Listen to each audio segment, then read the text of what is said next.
Ko te Urawa Fravel. Tēnā koe, Mr. Speaker, kia ora tātou katoa I tēnei ahiahi, ka nui te mihi kia tātou. Mr. Speaker, I'm pleased to take a call on behalf of the Māori Party with respect to this bill.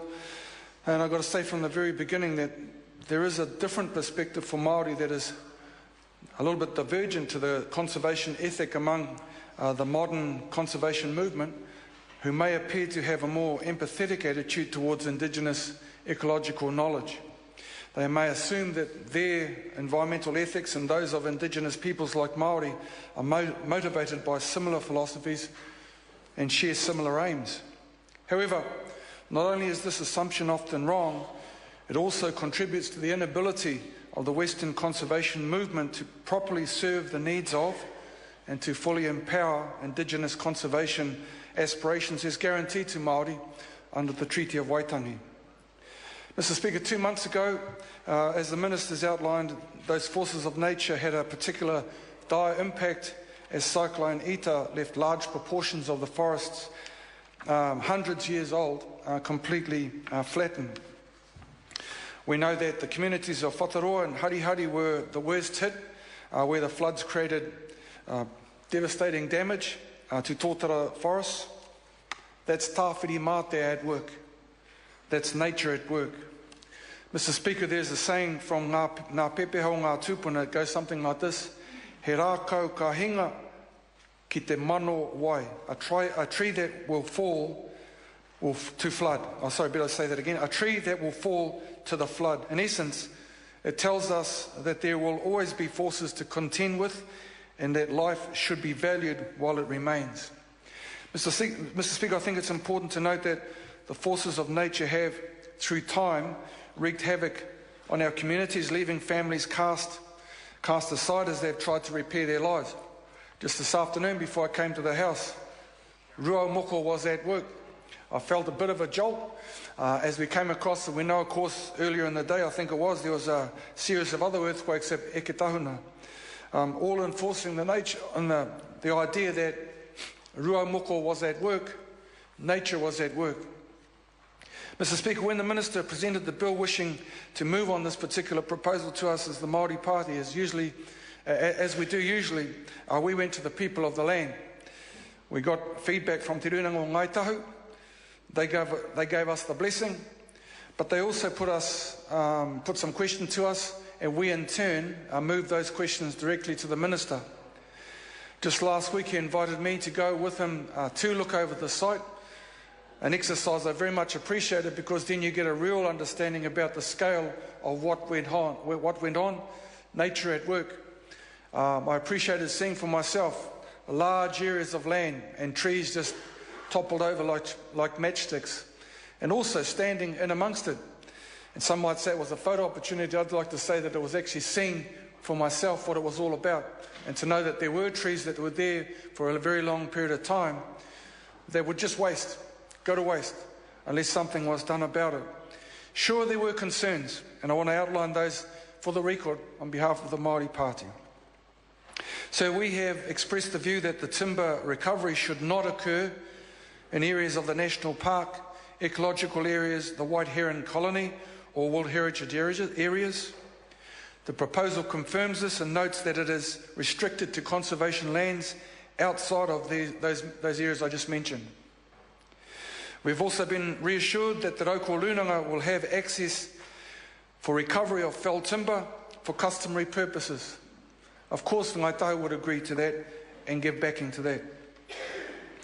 The bill has many checks in it regarding minimising environmental effects of recovery and on ensuring the health and safety of timber recovery workers. Operators will provide health and safety plans to show their removal methods would be safe for workers and for the public. I thought that was quite an important condition, Mr. Speaker, in light of the fact that at the beginning of last week I was in Rotorua at the hearing of the independent panel on health and safety in the forests. They are ones that have demanded this sort of legislation be put in place, not the trees, but around health and safety being important considerations. Mr. Speaker, the reason for urgency is that the beech timber will rapidly deteriorate in borer and sap stains and that all that sort of stuff will start to take its part with the timber, and that if the wood is to be recovered, it needed to be done sooner rather than later. And I can actually say that I saw that taking place in front of my own eyes. Not that those bugs were moving around while I looked at it, but I certainly saw the damage that they could create, therefore rendering that timber pretty much worthless. Mr. Speaker, the impacts of the timber removal would be minimised through strict controls. No significant soil disturbance would be allowed, and operators will be required to minimise damage to the forest and the conservation values at the site. That seems to suit and fit exactly where we want it to what we want to happen. Mr. Speaker, the scale of the damage from Cyclone Eta means that there are large amounts of dead and dying tree material available to contribute to natural nutrient cycling and habitat creation within the forest ecosystem. I've got to say that this was at the heart of many of the submissions I've received during this week about the recovery of the soil, allowing nature to take its course in due time and ensure that there was minimal damage, if any, to the soil. Only timber that can be processed for high values, logs and sawn slabs, would be recovered, Mr. Speaker, leaving the rest of the tree and the forest available for plants and animals within the forest ecosystem. The removal of a small portion of that material is therefore, from our perspective, unlikely to have too much of a significant effect, and the Minister has effectively given us that indication that that is the case. It is proposed that the legislation would apply for a period of 5 years, after which it would be repealed and any timber removal would cease. I asked the Minister on the way to the venue if this was the case, was there a time limit to make sure that there was not too substantial damage to be done within that ecosystem. That guarantee is there. Limiting the time period within which timber can be recovered would also limit the disturbance, as work would be undertaken prior to areas regenerating. A good provision. Revenue from timber royalties would go back into conservation and could be used for timber regeneration, for forest regeneration. For example, through controlling pests that eat the seeds, for forest regeneration and weed control in affected areas.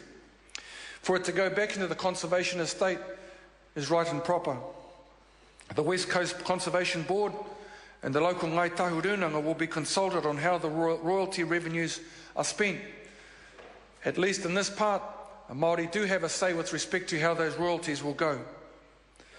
Research will also be commissioned on the effects of timber removal on forest regeneration to inform future decisions.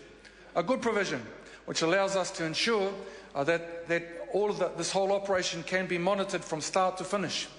We think it's got that particular clause has got some serious good parts to it. And finally, Mr. Speaker, this legislation will open up long-term employment and commercial opportunities for the community.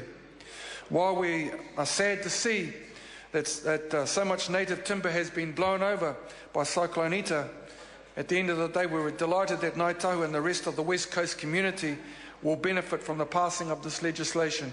And in a time when in particular the West Coast are screaming for work opportunities to come their way, we believe that this is an opportunity not to be wasted.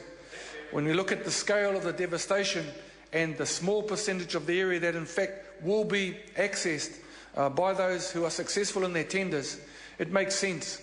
Allow for some employment to take place, allow for business to have a go at regenerating businesses that have long been asleep, and over a set period of time, have it all monitored, have certain restrictions in place. Mr. Speaker, from our perspective, from the Māori Party perspective, this bill makes sense, and we commend and support the Minister in his efforts to have this bill passed under urgency. I call the Honourable Mary Ann Street. Thank you very much, Mr. Speaker.